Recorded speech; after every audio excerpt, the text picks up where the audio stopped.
Gloire à Jésus. Gloire à Jésus. Gloire à Jésus. Alléluia. Bonsoir à tous. Bienvenue pour ce message de la parole de Dieu. Je crois qu'il est très important. Alléluia. J'espère que tout le monde va bien. Je salue tous ceux qui vont être là sur le live ce soir sur Facebook pour ce message. Dieu est bon, Dieu est présent. Amen. On est le jeudi le 16 février. Et non, c'est pas le printemps encore. Alléluia, gloire à Dieu. Alors Seigneur Dieu Tout-Puissant, merci d'avoir déposé ce message dans mon cœur pour que je puisse l'apporter à l'Église, à mes frères et sœurs, qu'on puisse être édifiés, qu'on puisse être encouragés, qu'on puisse être consolés à travers ce message pour ta gloire seule, dans le nom puissant de Jésus. Amen et Amen.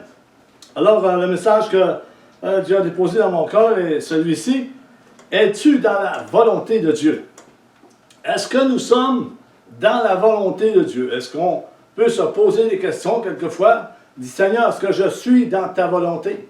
Est-ce que je marche vraiment selon ta parole, selon ce qui est écrit, selon les enseignements de Jésus-Christ et des apôtres? Vous savez, bien souvent, nous pouvons nous poser cette question. Est-ce que je suis dans la volonté de Dieu? Nous pouvons avoir la certitude d'être dans sa volonté. Mais est-ce que nous faisons toujours la volonté de Dieu dans notre marche de tous les jours avec le Seigneur? Je ne crois pas.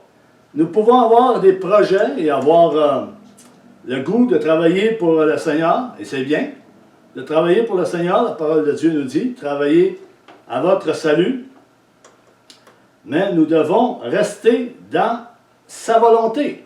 Nous devons rester dans sa volonté. La parole nous dit de travailler, comme je viens de dire, à notre salut, de s'approcher de plus en plus du cœur de Dieu, pour que nous marchions dans sa volonté. Si nous nous approchons de plus en plus vers le cœur de Dieu et être en règle avec sa parole, nous allons marcher dans la volonté de Dieu. Nous allons être nourris de sa parole. Pour faire sa volonté, il faut qu'on soit nourri de sa parole. Il faut qu'on soit soumis à sa volonté et non notre volonté. Bien souvent, nous voulons faire des choses en pensant que c'est Dieu qui nous fait faire ces choses, mais pas toujours. Des fois, c'est notre cœur qui fait ces choses, qui veut faire ces choses. Alors, il faut se mettre devant Dieu vraiment pour savoir si on est dans la volonté de Dieu. Dans les temps que nous vivons, tous, frères et sœurs, nous devrions nous questionner à savoir si nous sommes dans la volonté de Dieu. Qu'est-ce que la volonté de Dieu pour chacune de nos vies? Quelle est la volonté de Dieu? Qu'est-ce que la volonté de Dieu pour chacune de nos vies? Allons voir un peu dans l'histoire de Job. Job, chapitre 23, 12. Cet homme, était-il dans la volonté de Dieu? Cet homme aimait-il Dieu? Est-ce qu'il gardait les commandements de Dieu? Est-ce qu'il était obéissant à la voix de Dieu? Est-ce qu'il était consacré totalement à Dieu? Job dira ceci: je n'ai point abandonné les commandements de ses lèvres. J'ai fait plier ma volonté aux paroles de sa bouche. J'ai fait plier ma volonté aux paroles de sa bouche. Se nourrir des paroles de la bouche de l'Éternel. L'enfant de Dieu doit se nourrir des paroles qui viennent de la bouche de l'Éternel. Que dit Jésus dans Matthieu 4,4? Il dit: l'homme ne vivra pas de pain seulement, mais de toute parole qui sort de la bouche de Dieu. Et ça, c'est la bouche de Dieu. L'épée à double tranchant va avec la parole de Dieu. Quelquefois, elle va trancher pour nous rappeler qui il est. Alléluia. Qui il est, le Seigneur? Lui. Job a répondu à Éliphaz: Job avait la crainte de Dieu. Il connaissait Dieu, qu'il servait et qu'il respectait. Eliphaz, ses amis, il parlait toujours contre Dieu. Il n'encourageait pas Job. Ça, Job était fini, là. Avec tant d'épreuves que Job passait, ses amis disent, voyons Job, Dieu t'a abandonné, etc. Des épreuves incroyables. Et c'est dans ces épreuves que Job a été affermi. Et c'est dans des épreuves, frères et sœurs, que Dieu permet, dans notre marche chrétienne, pour nous affermir, pour affermir notre foi, notre espérance, notre amour, en marchant et en respectant ce que Dieu dit. Parce qu'aujourd'hui, il y a plus grand monde qui respecte ce que Dieu dit. La crainte de Dieu a sorti du cœur de certains enfants de Dieu, de certains chrétiens. Tout est pris à la légère. Et c'est pas comme ça qu'on va faire la volonté de Dieu. C'est pas comme ça qu'on va marcher dans l'obéissance à la parole de Dieu. Nous devons nous questionner et savoir à quel endroit nous sommes présentement dans ces derniers jours. Parce que la fin, elle s'en vient. La fin, elle va arriver. Jésus s'en vient bientôt. Jésus va faire son apparition. Jésus visite son Église. Jésus éprouve son Église. Par tous les moyens possibles, parce qu'il l'aime. Job avait la crainte de Dieu vis-à-vis de Dieu. Dans son cœur, il avait la crainte de Dieu dans son cœur. Il respectait Dieu, peu importe ce qui arrivait dans sa vie. Des petites épreuves, des grandes épreuves, des persécutions, des tribulations comme nous, si nous avons dans cette vie, et je ne crois pas que quelqu'un a passé tant d'épreuves comme Job a passé. Mais ça peut venir. Ça peut venir. Est-ce que la crainte de Dieu est là au milieu de l'Église, frères et sœurs? Le respect de la parole de Dieu. Le respect de ce que le Consolateur nous annonce. Ce que le Consolateur dit à certains serviteurs et servantes de Dieu. Est-ce que nous avons cette crainte où nous prenons tout à la légère? Est-ce que nous sommes conformes à la parole de Dieu pour être dans la volonté de Dieu? À quelle table nous sommes assis pour manger de la bonne nourriture? À quelle table nous assoyons pendant la semaine et le dimanche matin? À quelle table?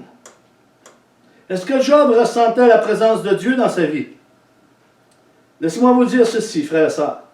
Même si Job ne ressentait pas la présence de Dieu dans sa vie, il se confiait en lui.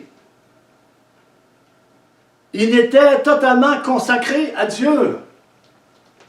Peu importe ce qu'il passait dans sa vie, nous connaissons l'histoire de Job. Tout ce qu'il avait, il l'a perdu. Il a été malade, découragé. Job a été brisé par Dieu.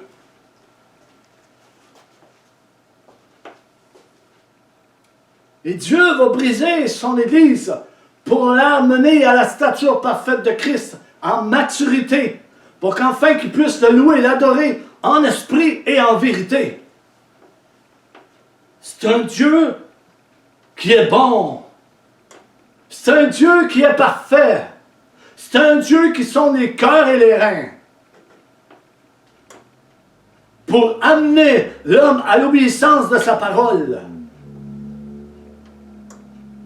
Comment était l'attitude de Job face à ces nombreuses épreuves? Comment était son attitude?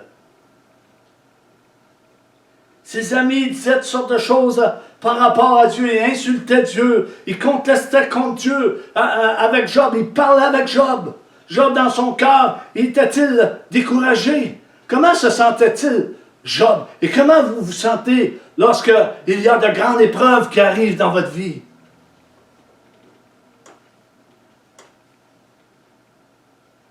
Il se comportait de quelle façon face à la volonté de Dieu? De quelle façon nous nous comportons face à la volonté de Dieu? Est-ce que nous faisons notre volonté ou nous faisons la volonté de Dieu? Lorsqu'on lit la parole de Dieu ou lorsqu'on entend des prédications, le sermon n'est pas fini puis on critique déjà le prédicateur. Mais par la suite, on s'aperçoit vite que on a parlé trop vite. Est-ce que nous sommes en relation avec Dieu? Est-ce que nous sommes vraiment en intimité avec Dieu tous les jours de notre vie? En regardant l'Église a besoin d'une repentance profonde devant Dieu. Sans exception. Job gardait sa parole au fond de son cœur. Il avait la crainte de Dieu. Malgré toutes les épreuves qu'il passait, il gardait la crainte de Dieu dans son cœur. Il pouvait se poser la question, mais qu'est-ce qui se passe? J'avais tant de biens et tout d'un coup, d'un seul jour, tout a parti. J'ai tout perdu. Dieu a testé la foi de Job. Il a testé le cœur de Job. Et laissez-moi vous dire, il y a un test eschatologique qui est au milieu de l'Église. Dieu teste ses enfants. Il va tester ses enfants jusqu'à son retour. Aujourd'hui, plusieurs ne ressentent plus la présence de Dieu dans leur vie. On va à l'Église. On rencontre des frères, des sœurs. Mais on ne ressent pas la présence de Dieu. Mais qu'est-ce qui se passe? Pourtant, le Saint-Esprit est là. Le Saint-Esprit est au milieu de nous. Le Saint-Esprit est en nous. Il nous parle. Il nous conseille. Il nous dirige. Et bien des fois, on fait la sourde oreille. On regarde aux circonstances ou aux apparences. Est-ce qu'on connaît réellement le Consolateur, le Saint-Esprit? Est-ce qu'on connaît vraiment Jésus? Pour qu'on puisse faire sa volonté. La présence du Saint-Esprit qui nous avertit de toutes sortes de manières pour que nous marchions avec la crainte devant le Dieu du ciel. La crainte de Dieu a disparu dans bien des cœurs, frères et sœurs. C'est rendu mécanique. C'est rendu méthodique. C'est rendu une habitude d'aller à l'assemblée le dimanche matin. Mais l'Église, c'est pas seulement le dimanche matin, c'est à tous les jours. Tous les jours. Tous les jours dans la prière. Tous les jours en évoquant le Dieu du ciel. Tous les jours.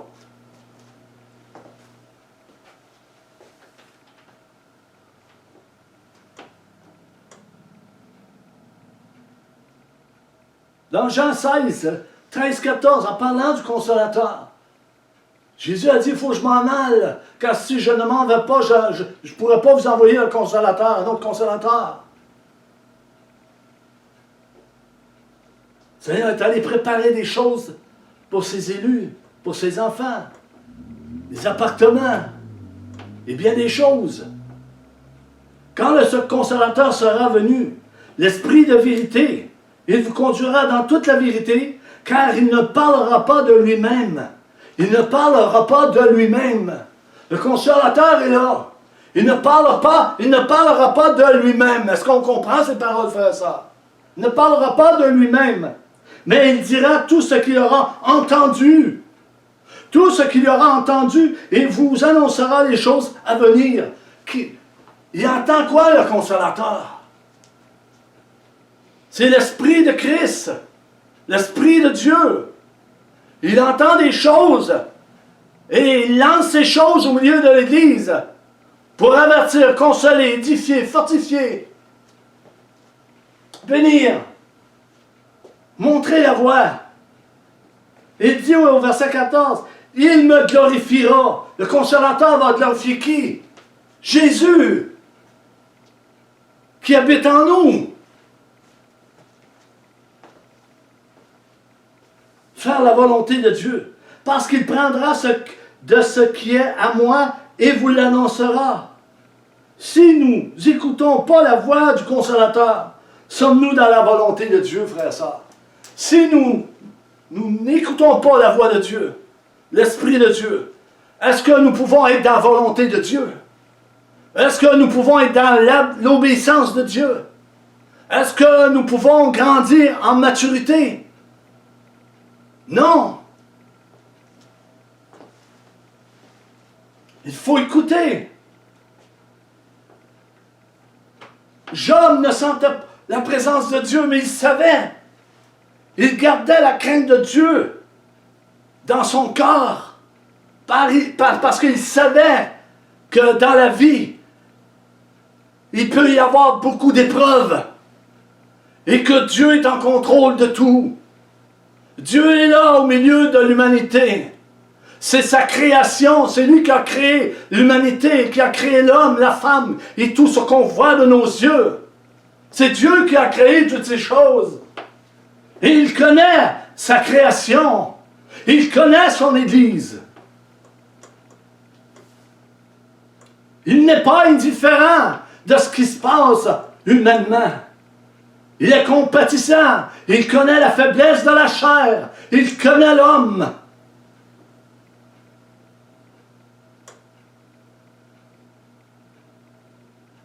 Voyez-vous, même si Job ne ressentait pas la présence de Dieu, il le savait. Il le savait. Il savait que Dieu était toujours là dans les épreuves de la vie. Quelquefois, Dieu permet des épreuves pour voir notre foi. Est-ce que notre foi est affermie? Est-ce que notre foi est saine? Est-ce que nous marchons toujours par la foi et non par la vue? Dieu voit toutes ces choses, frères et sœurs. Il ne faut pas prendre les choses à la légère, la parole de Dieu à la légère. Mais je vois en ce moment que beaucoup de choses sont prises à la légère. Pourquoi? C'est parce que c'est devenu une habitude de faire ceci, de faire cela, de dire ceci ou d'aller vers là. C'est rendu une habitude. Il faut changer. Et pour changer, ça prend une repentance de chacun d'entre nous. Reconnaître notre situation. Job savait quelle voie suivre. Il était consacré à Dieu, même s'il ne sentait pas sa présence. Oui, il pouvait se questionner sur son état. Et oui, on peut se questionner sur notre état quelquefois. Est-ce que nous sommes dans la volonté de Dieu? Est-ce que je fais la volonté de Dieu ou je fais ma volonté? Est-ce que c'est mes propres désirs, mes propres projets, ou c'est les projets de Dieu, ou c'est les désirs de Dieu qui sont placés dans mon cœur?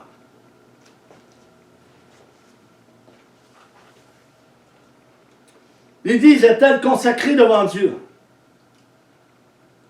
Est-ce qu'elle marche dans la sanctification et dans la sainteté, mise à part pour Dieu, marchant dans l'obéissance et la crainte de celui qui nous a rachetés à un grand prix? Dans quelle grâce nous marchons, frères et sœurs? Dans quelle grâce nous marchons? Une grâce imméritée.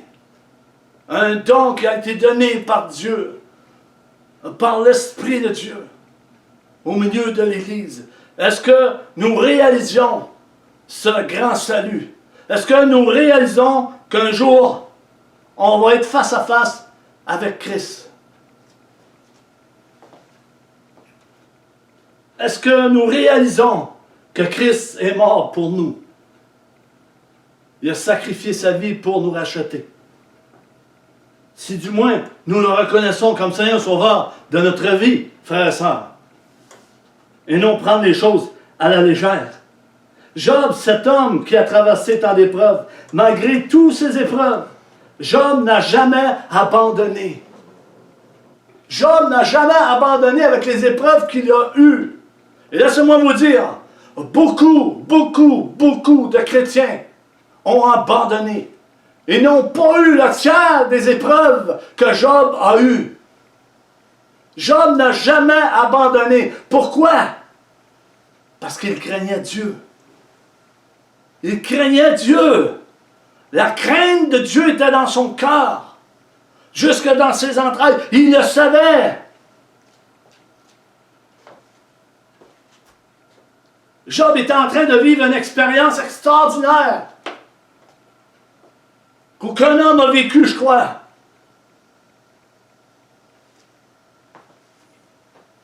Dieu était avec Job. Job, dans son cœur, a promis de lui obéir et qu'il continuait à obéir à Dieu et à sa parole. Job tenait à cela plus que toute autre chose au monde. Il aimait Dieu. Aimes-tu le Seigneur autant que Job ce soir, mon frère, ma soeur? Est-ce que nous aimons le Seigneur autant que Job a aimé le Seigneur? Vous savez, les Juifs, ils accusaient constamment Jésus.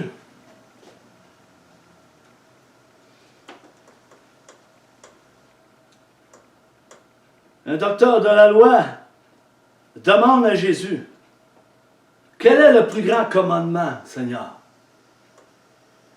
Matthieu 22, 37, 38. Jésus répond ceci, tu aimeras le Seigneur, ton Dieu, de tout ton cœur.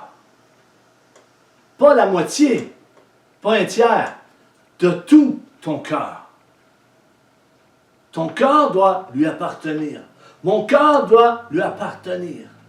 Mis à part pour Dieu, sanctifié par l'Esprit de Christ. De toute ton âme et de toute ta pensée, nous devons avoir la pensée de Christ. 38. C'est le premier et le plus grand commandement. 39. Et voici le second qui lui est semblable. Tu aimeras ton prochain comme toi-même. Tu aimeras ton prochain comme toi-même. Les amis de Job insultaient Dieu, parlaient à Job, et Job, à la fin de toutes ces histoires, de cette histoire, a prié pour ses amis. Pour qu'enfin que Dieu pardonne toutes les insultes qu'ils ont commis et qu'ils ont dit de Dieu. Job a prié pour ses amis.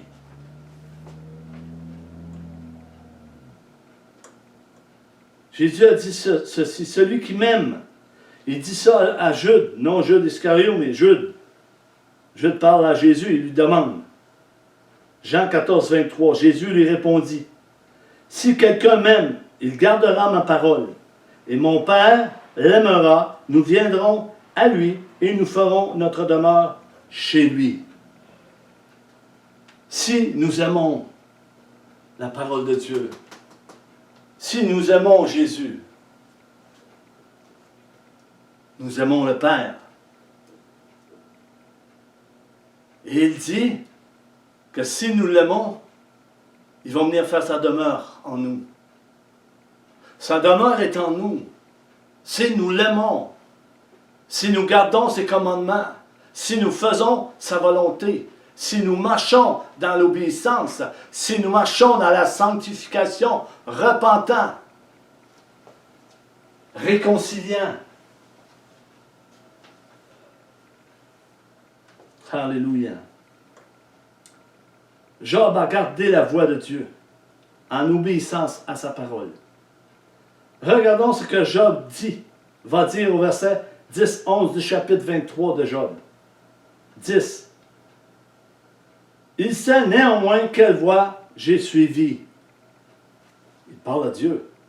Et s'il m'éprouvait, je sortirais pur comme l'or. Est-ce que Job avait cette assurance? S'il m'éprouverait, je sortirais pur comme de l'or. Il avait cette assurance, Job. Même s'il ne sentait pas la présence de Dieu, il avait cette assurance qui plaisait à Dieu, qui était agréable à Dieu, malgré toutes ces épreuves qui arrivaient dans sa vie. Il restait ferme dans l'obéissance et la confiance auprès de son Dieu. Wow! Toute une leçon d'humilité pour chacun d'entre nous, frères et sœurs. Et s'il m'éprouvait, je sortirais pur comme de l'or. Cette parole devrait parler à quelques-uns en ces temps d'épreuve que Dieu envoie pour éprouver son Église et ses serviteurs et ses servantes dans ces temps difficiles, dans ces temps de brouillard,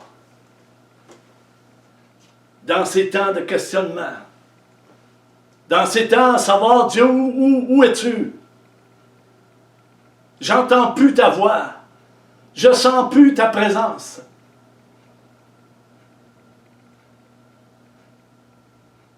Mais il est là.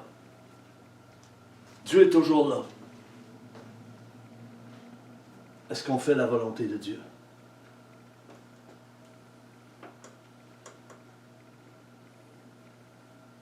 « 11. Voici ce que Job répond à ses 10 ans amis. Mon pied s'est attaché à ses pas. J'ai gardé sa voix et je ne m'en suis point détourné. Mon pied s'est attaché à ses pas. » Est-ce que notre pied est attaché au pas de Christ, du Messie? Est-ce que nous sommes attachés après le cep, après la racine qui est Jésus? Est-ce que nous marchons dans ses voies?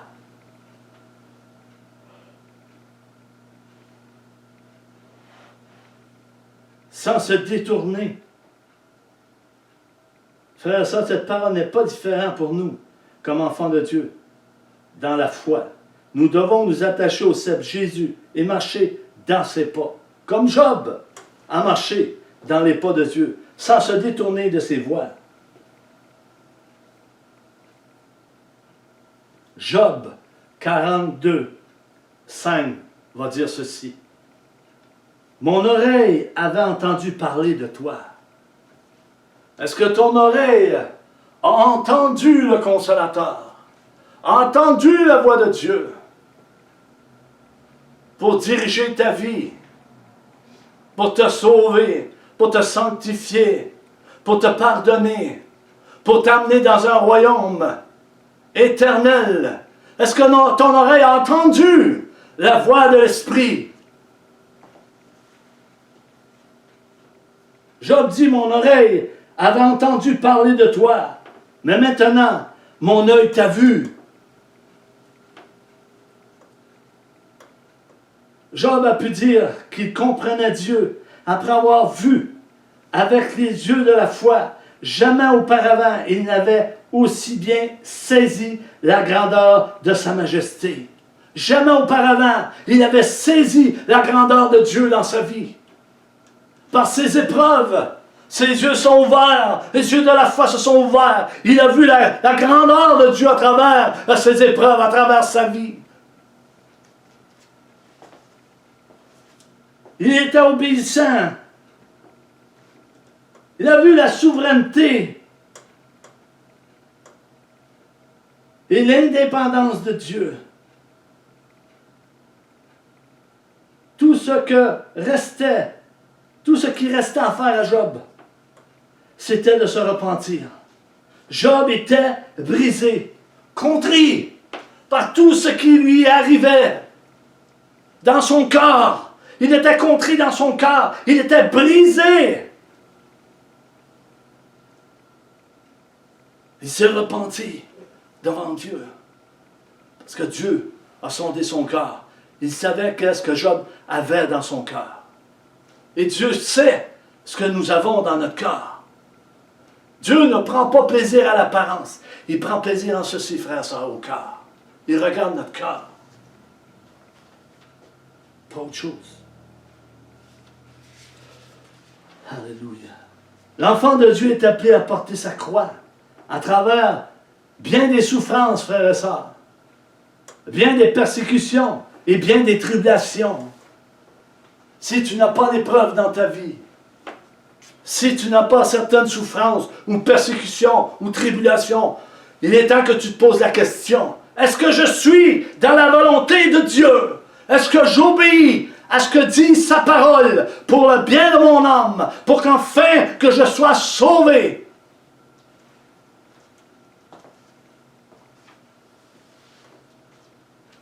Cela fait partie des épreuves de la vie chrétienne.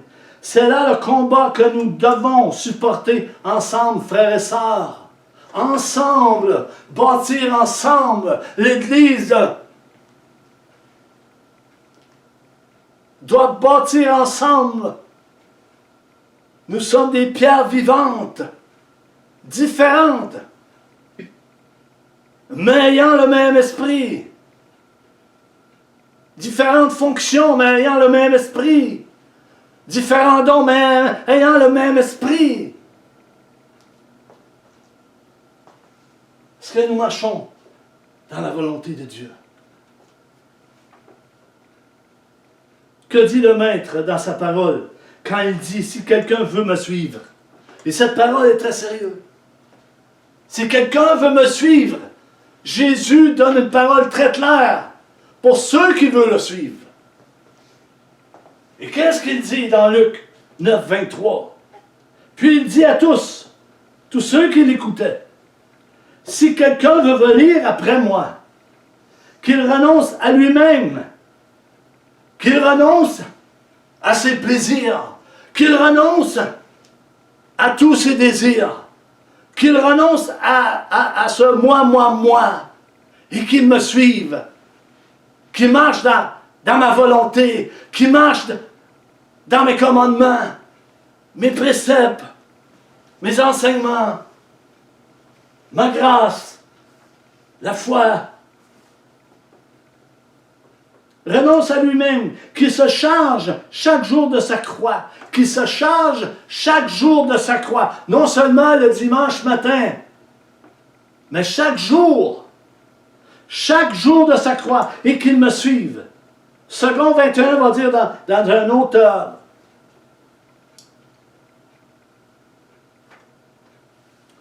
un autre passage, pas un autre passage, un autre, comment on dit, définition.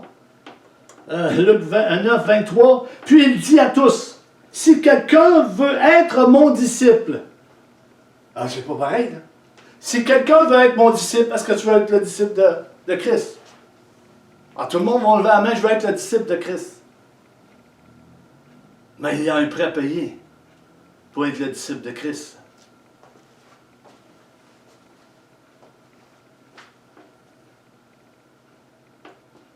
Qu'il renonce à lui-même, qu'il se charge de sa croix et qu'il me suive. Que pense Dieu en ce moment?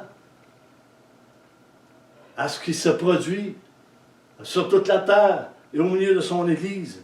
Dieu veut notre bien, frères et sœurs. Dieu va permettre, que l'on ait toutes sortes d'épreuves pour savoir si nous sommes vraiment attachés à lui et marchons selon ses commandements.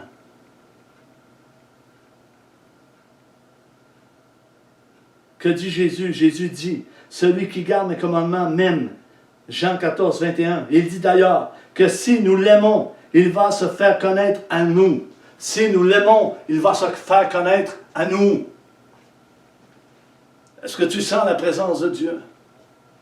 Entends-tu la voix de Dieu? Vas-tu entendre la trompette qui va sonner. Es-tu conforme à la parole de Dieu à partir de ce soir? Il n'est pas trop tard pour faire sa volonté.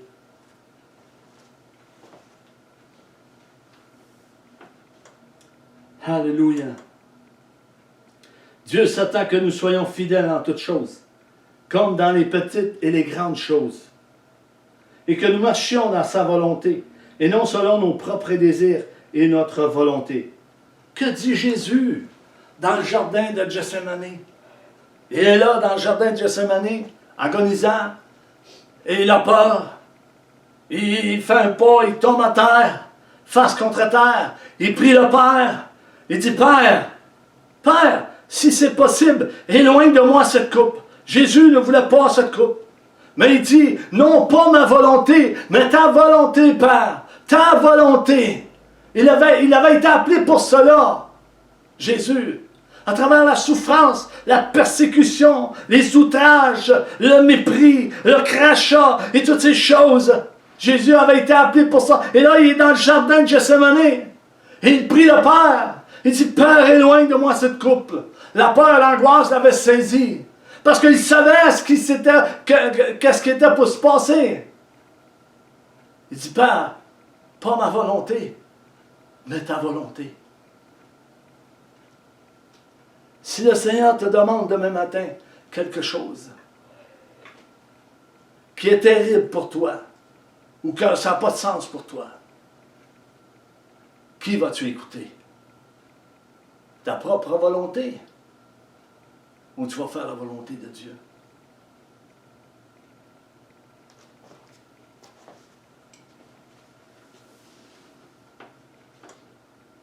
Alléluia. Luc 12, 47, 48 est très important de saisir ce passage, frères et sœurs. Écoutons bien ce que dit la parole de Dieu. Ce passage, frères et sœurs, et vous, serviteurs de Dieu, qui enseignent le peuple de Dieu, prêtez l'oreille à ce passage.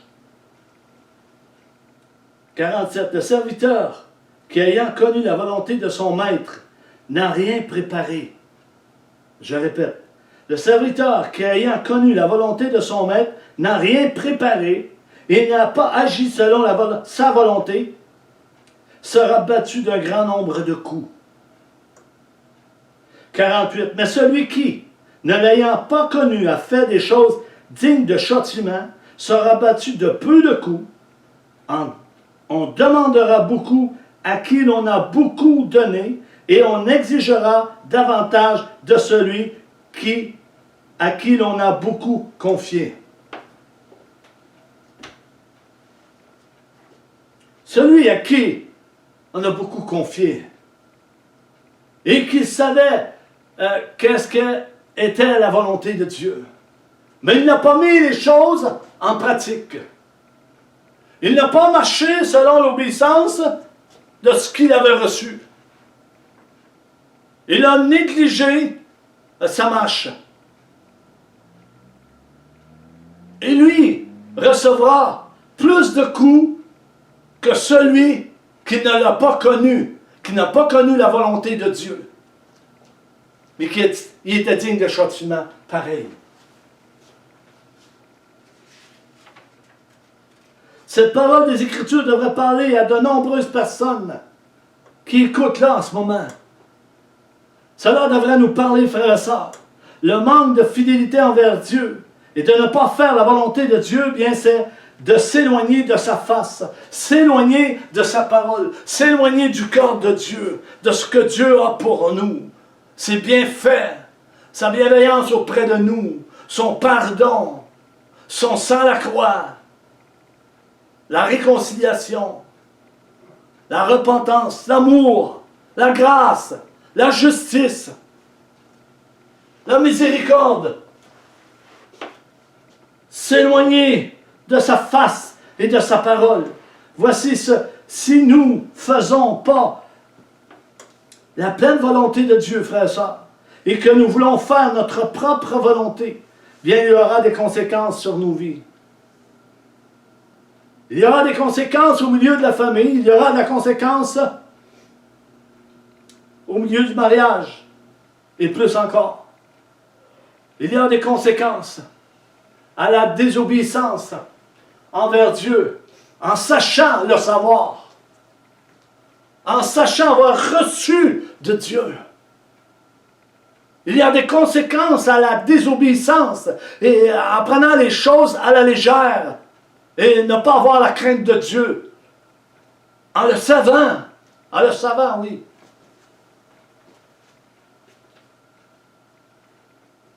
L'enfant de Dieu doit avoir la crainte de Dieu dans leur cœur.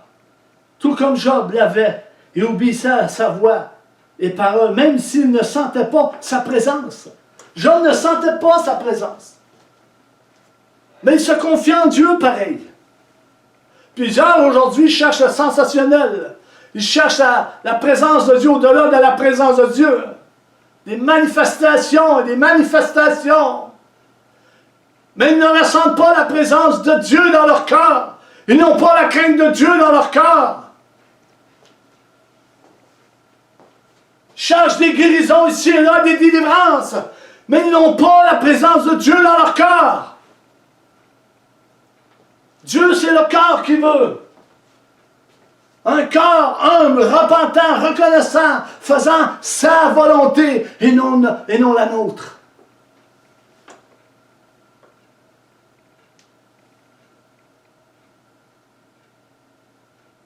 Vous savez, il y aura divers degrés de châtiment dans l'abîme. C'est vrai ou pas? Quand des personnes, je donne un exemple, quand des personnes sont arrêtées et mises en prison, pour quelques raisons différentes, ils ne sont pas tous dans la même cellule. Ils ne mettent pas tous dans la même cellule. Il y a des endroits, il y a des degrés d'emprisonnement, pire que d'autres. Des sentences pires que d'autres, plus sévères. Des degrés de châtiment pire que d'autres.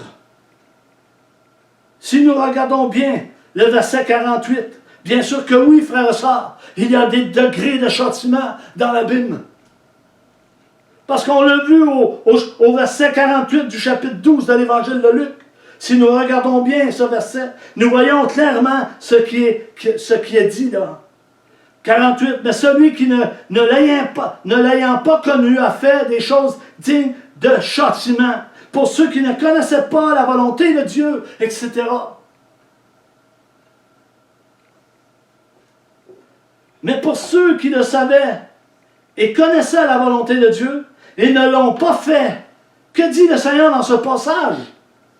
Mais que dit le Seigneur dans ce passage? Il dit qu'il sera battu d'un grand nombre de coups, un châtiment pire que de celui qui ne le connaissait pas. Celui qui connaissait la volonté de Dieu sera battu de plusieurs coups, plus que celui qui ne le connaissait pas. C'est clair.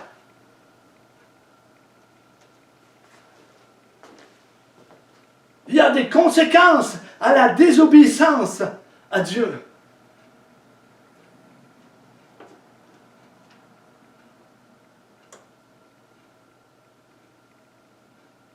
Il parle ici de ceux qui connaissent Jésus.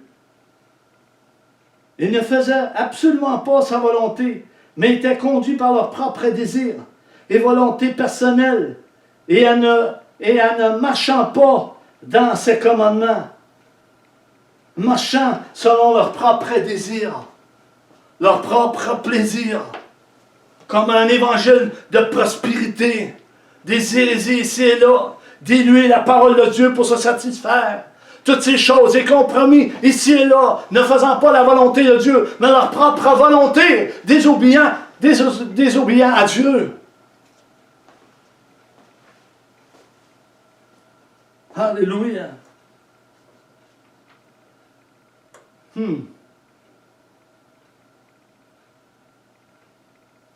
L'objectif de Dieu, c'est que tous croient en celui qu'il a envoyé, Jésus. C'est son objectif à Dieu. Qu'ils connaissent Jésus et qu'ils marchent dans sa volonté, dans ses commandements. dans son enseignement, dans sa grâce, dans son amour, miséricordieux, dans le pardon, dans la repentance, la justice, la foi, glorifiant Dieu, glorifiant Jésus dans notre corps mortel. Jean 1, 11, 12 à 13. La parole de Dieu nous dit ceci, je termine avec cela. Elle est venue chez les siens, et les siens ne l'ont pas reçue. 12. Mais à tous ceux qui l'ont reçue, à ceux qui croient en son nom, elle a donné le pouvoir de devenir enfants de Dieu, lesquels sont nés. Lesquels sont nés de nouveau. 13. Non du sang, ni de la volonté de la chair, ni de la volonté de l'homme, mais de Dieu. Écoutez-moi bien, frères et sœurs. Tout ce qui est né d'en haut, tous ceux qui sont nés d'en haut feront la volonté de Dieu. Peu importe le prix à payer. N'oublions pas, Paul dit, nous bronchons toutes d'une manière ou d'une autre. Mais restons dans sa volonté. Restons dans sa parole. Prions les uns pour les autres. Exhortons-nous les uns les autres. Reprenons-nous les uns les autres avec amour et douceur. Faisons la volonté de Dieu. Je termine. Je vais poursuivre la semaine prochaine. Merci Seigneur pour ta parole. Merci parce qu'elle est oui et amen. Et Seigneur, aide-nous à rester dans ta volonté. Garde nos cœurs près de ton cœur. Garde-nous près de ton cœur, près de ta sainteté, près de ce chemin étroit et resserré qui mène à la vie éternelle. C'est notre désir. Aucun autre désir peut combler ce désir. Ce désir que l'enfant de Dieu a, celui qui est né de nouveau, c'est de garder ta parole et de faire ta volonté et de marcher dans ton amour, par ta grâce. Alléluia. Amen. Soyez bénis et bonne fin de soirée à tous.